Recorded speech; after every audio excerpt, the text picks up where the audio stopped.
ಉದ್ದೇಶ ಇದ್ದರೆ ಅಂದರೆ ಕಾಫಿ ಟೀ ಶಾಪ್ ಆಗಬೇಕು ಆ ಥರ ಏನೇನೋ ಚಾನ್ಸ್ ಇದ್ದರೆ ನಾನು ಒಂದು ಅಂಗಡಿ ಆಗಬೇಕು, ಬಿಸ್ನೆಸ್ ಮಾಡಬೇಕು. ಕಾಫಿ, ಮಿಲ್ಕು, ಟೀ ಮತ್ತು ಲೆಮನ್ ಟೀ, ಬ್ಲಾಕ್ ಟೀ ಈ ಥರ ಡಿಫ್ರೆಂಟ್ಸ್ ಕಾಫೀಸ್ ಎಲ್ಲ ಸಿಗ್ತವೆ. ಸೊ ಚೆನ್ನಾಗಿದೆ ಮಿಷಿನ್. ಇನ್ವೆಸ್ಟ್ಮೆಂಟ್ ಮಾಡೋ ಟೈಮಲ್ಲಿ ಎಲ್ಲ ಓಕೆ ಆಯಿತು ಅನ್ನೋ ಟೈಮ್ಗೆ ಮತ್ತೇನಾದ್ರು ಒಂದು ಪ್ರಾಬ್ಲಮ್ ಬರುತ್ತೆ. ಯಾಕೆಂದರೆ ಸರಿಯಾಗಿ ಕ್ಲೀನ್ ಮಾಡಿಲ್ಲ ಅಂತಂದರೆ ನಾವು ಒಂದು ರೆಡಿ ಮಾಡೋಕ್ಕೆ. ಹಲೋ ಗಾಯ್ಸ್, ಮತ್ತೊಂದು ವಿಡಿಯೋಗೆ ಸ್ವಾಗತ. ಇವತ್ತಿನ ವಿಡಿಯೋ ನಿಮಗೆ ಅರ್ಥ ಆಗಿರುತ್ತೆ ತಂಬೇಲ್ ನೋಡಿದ ತಕ್ಷಣ. ಗಾಯ್ಸ್, ಇವತ್ತು ಟೀ ಕಾಫಿ ಮಾಡೋ ಮಿಷಿನ್ನು ಪ್ರಾಬ್ಲಮ್ ಆಗಿತ್ತು. ಸೊ ಅದು ರಿಪೇರಿ ಮಾಡೋದಕ್ಕೆ ಸರ್ವಿಸ್ ಪರ್ಸನ್ನ ಕರೆಸಿದ್ವಿ. ಆದಷ್ಟು ನಾನು ಟ್ರೈ ಮಾಡಿದೆ, ಬಟ್ ಮಾಡಲಿಕ್ಕೆ ಆಗಲಿಲ್ಲ. ಸೊ ಹಂಗಾಗಿ ಹಾಟ್ ವಾಟ್ರು ಮತ್ತು ಕಾಫಿ ಬ್ರೂ ಆಗ್ತಿರ್ಲಿಲ್ಲ. ಹಂಗಾಗಿ ಅವ್ರನ್ನೇ ಸರ್ವಿಸ್ ಪರ್ಸನ್ನ ಕರೆಸಿ ಮಾಡ್ಸೋಣ ಅಂತ ಟ್ರೈ ಮಾಡಿದ್ವಿ. ಅವರೆಲ್ಲ ಬಂದು ಚೆಕ್ ಮಾಡ್ತಾ ಇದ್ದಾರೆ.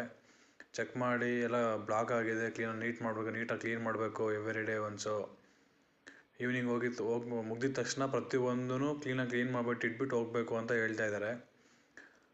ಸೊ ಓಕೆ ಅಂತ ಹೇಳಿ ನೆಕ್ಸ್ಟ್ ಅವರು ಎಲ್ಲ ರಿಪೇರಿ ಮಾಡ್ತಾಯಿದ್ರು. ಸೊ ಅದು ನೋಡ್ತಾ ಎಲ್ಲ ನಾವು ನಿಂತಿದ್ವಿ. ಆ ಬೋರ್ಡ್ ಏನೋ ಹೋಗಿದೆ ಅಂತ ಹೇಳಿದ್ರು.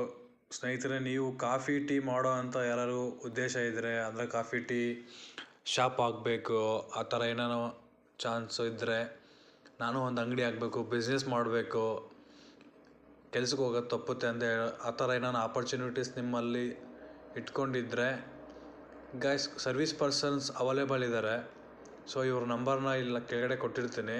ಕಾಲ್ ಮಾಡಿ ಏನಾದರೂ ಪ್ರಾಬ್ಲಮ್ ಇದ್ದರೆ. ಬಿಸ್ನೆಸ್ ಮಾಡಬೇಕಾಗಿರೋರು ಸಹ ಮಾಡ್ಬೋದು ಮತ್ತು ಬಿಸ್ನೆಸ್ ಆಲ್ರೆಡಿ ಮಾಡ್ತಿರೋರು ಸಹ ಮಾಡ್ಬೋದು. ಏಕೆಂದರೆ ಸರ್ವಿಸ್ ಪರ್ಸನ್ ಅವೈಲೇಬಲ್ ಇರ್ತಾರೆ. ಸೊ ನಿಮ್ಮ 24/7 ಕಾಲ್ ಮಾಡಿದ್ರೆ ಏನಾಗಿದೆ ಅಂತ ಅಲ್ಲೇ ಆನ್ ಸ್ಪಾಟಾಗೆ ಹೇಳ್ತಾರೆ. ಈ 2 ಬೋರ್ಡ್ ಏನಿದೆ, ಈ 2 ಬೋರ್ಡ್ ಅಷ್ಟೇ ಕಾಫಿ ಮಿಷಿನ್ ವರ್ಕ್ ಆಗೋದು. ಸೊ ಈ 2 ಬೋರ್ಡ್ನ ತೆಗಿತಾರೆ, ಹಾಕ್ತಾರೆ. ಏನಾದರೂ ಪ್ರಾಬ್ಲಮ್ ಇದ್ದರೆ ಬೋರ್ಡು ಚೇಂಜ್ ಮಾಡ್ತಾರೆ. ಏಕೆಂದರೆ ಇಷ್ಟು ದಿನ ಅಂತ ಸರ್ವಿಸ್ ಫ್ರೀ ಇರುತ್ತಲ್ವ. ಸೊ ಹಂಗಾಗಿ ಆದಷ್ಟು ಕೇರ್ಫುಲ್ಲಾಗಿ ನೋಡ್ಕೊಬೇಕು. ಮಿಷಿನ್ ಕಾಸ್ಟು ನಿಮಗೆ ಗೊತ್ತಿರುತ್ತೆ, 85,000 1 lakh ರೂಪೀಸ್ ಇರುತ್ತೆ. ಸೊ ಇದರಲ್ಲಿ ಕಾಫಿ, ಮಿಲ್ಕು, ಟೀ ಮತ್ತು ಲೆಮನ್ ಟೀ, ಬ್ಲಾಕ್ ಟೀ ಈ ಥರ ಡಿಫ್ರೆಂಟ್ಸ್ ಕಾಫೀಸ್ ಎಲ್ಲ ಸಿಗ್ತವೆ. ಸೊ ಚೆನ್ನಾಗಿದೆ ಮಿಷಿನ್, ತೊಂದರೆ ಏನಿಲ್ಲ. ಬಟ್ ನಮ್ಮಲ್ಲಿ ಆಲ್ರೆಡಿ ಸರ್ವಿಸ್ ಮಾಡ್ಸೋಣ ಅಂತ ಕರೆಸಿದ್ವಿ.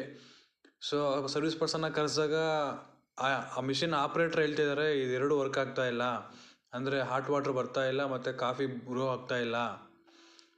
ಸೊ ಅದನ್ನು ರೆಡಿ ಮಾಡಿಸ್ಕೊಡಿ ಅಂತ ಕೇಳಿದ್ರು. ಸೊ ಅದು ರೆಡಿ ಮಾಡ್ಸೋಕ್ಕೆ ಹೋಗಿದ್ದಕ್ಕೆ 2 ಬೋರ್ಡೂ ಚೇಂಜ್ ಮಾಡೋ ಅಂಥ ನೆಸಸರಿ ಬಂತು ನಮಗೆ. ಸೊ ಆ 2 ಬೋರ್ಡು ಚೇಂಜ್ ಮಾಡಬೇಕಾದ್ರೆ ಸ್ವಲ್ಪ ಟೈಮ್ ಬೇಕಾಗುತ್ತೆ, ಯಾಕೆಂದರೆ ಸಿಗೋಲ್ಲ ಬೋರ್ಡು ಅಂತ ಹೇಳಿದ್ರು.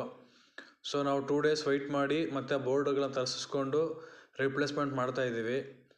ಆ ರಿಪ್ಲೇಸ್ಮೆಂಟ್ ಮಾಡೋ ಟೈಮಲ್ಲಿ ಎಲ್ಲ ಓಕೆ ಆಯಿತು ಅನ್ನೋ ಟೈಮ್ಗೆ ಮತ್ತೇನಾದ್ರು ಒಂದು ಪ್ರಾಬ್ಲಮ್ ಬರುತ್ತೆ. ಯಾಕೆಂದರೆ ಸರಿಯಾಗಿ ಕ್ಲೀನ್ ಮಾಡಿಲ್ಲ ಅಂತಂದರೆ ನಾವು ಒಂದು ರೆಡಿ ಮಾಡೋಕ್ಕೆ ಅಂತ ಬಂದರೆ ಸೊ ಅದು ಮತ್ತಿನ್ನೊಂದಕ್ಕೆ ತೊಗೊಂಡೋಗುತ್ತೆ. ಸೊ ಆದಷ್ಟು ಕೇರ್ಫುಲ್ಲಾಗಿ ನೋಡಿಕೊಂಡ್ರೆ ಒಳ್ಳೆಯದು. ಸೊ ಹಂಗಾಗಿ ಕೇರ್ಫುಲ್. ಮತ್ತು ಟಾಪಲ್ಲಿ ಏನೋ ಪ್ರಾಬ್ಲಮ್ ಆಯಿತು ಅಂತ ಹೇಳಿದ್ರು, ಟಾಪ್ದು ತೆಗೆದ್ವಿ.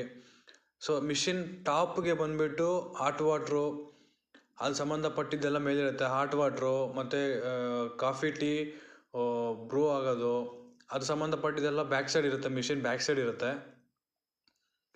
ಸೊ ನಿಮ್ಗೆ ಏನೇ ಡೌಟ್ಸ್ ಇದ್ರೂ ಸರ್ವಿಸ್ ಪರ್ಸನ್ ಅವೈಲೇಬಲ್ ಇರ್ತಾರೆ, ಮಾತಾಡ್ಬೋದು ಅವ್ರ ಹತ್ರ. ಎಲ್ಲ ರೆಡಿ ಆದಮೇಲೆ ನಿಮಗೆ ಡೌಟ್ಸ್ ಏನಂದರೆ ಈ ಡಿಸ್ಪ್ಲೇ ಏನಿದೆ, ಈ ಡಿಸ್ಪ್ಲೇ ಮೂವ್ ಆಗ್ತಿರಬೇಕು.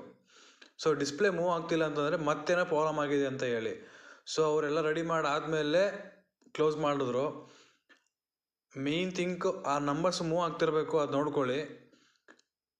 ಎಲ್ಲ ಫುಲ್ ಪರ್ಫೆಕ್ಟಾಗಿದೆ ಅಂತಲೇ 1/2 hour ರನ್ ಮಾಡಿ ಫಸ್ಟು, ಆಮೇಲೆ